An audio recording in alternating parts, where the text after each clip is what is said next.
Donc le patient doit avoir toute la lumière sur le déroulement, le bénéfice et risque.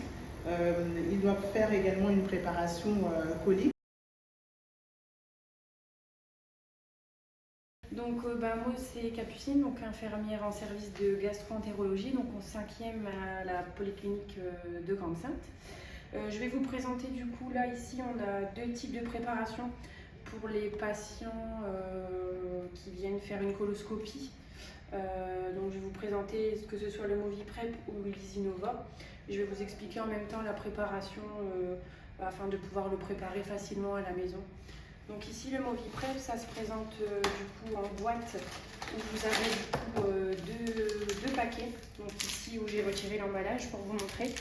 Et donc dans un paquet vous avez un sachet A avec un sachet B. Et donc il suffit de prendre une bouteille d'eau.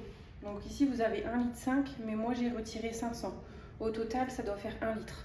Donc c'est tout simple, vous retirez 500 de la bouteille pour que ça fasse 1 litre au total.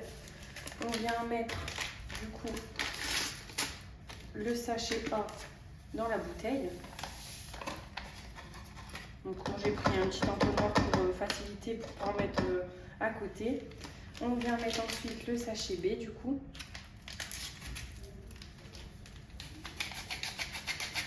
Voilà.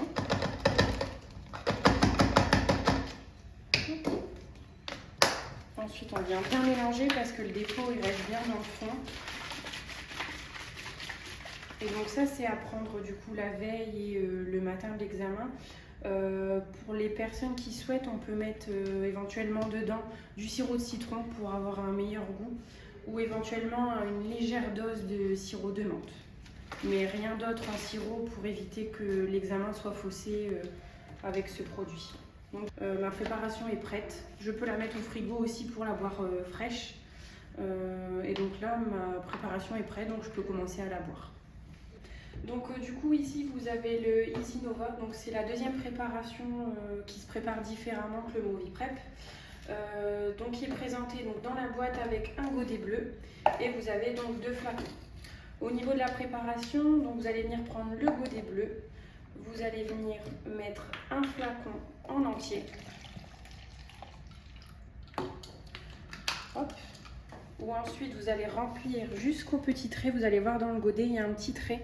Et ben on le remplit d'eau.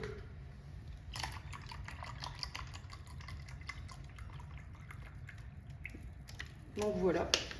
Donc il suffit de boire donc ça en entier. Une fois que vous avez bu ça, vous pouvez attendre une petite demi-heure et vous enchaîner avec 2 godets d'eau entiers à boire directement après. Donc 2 godets de l'eau simple jusqu'au trait. Et une fois que vous avez fait ça, vous renouvelez pareil avec le deuxième flacon. On remet le flacon, on remet de l'eau jusqu'au trait et 2 godets d'eau en entier. Donc c'est une préparation qui est suffisamment simple à préparer. Et donc ça se prend le matin avant l'intervention, justement. Donc voilà.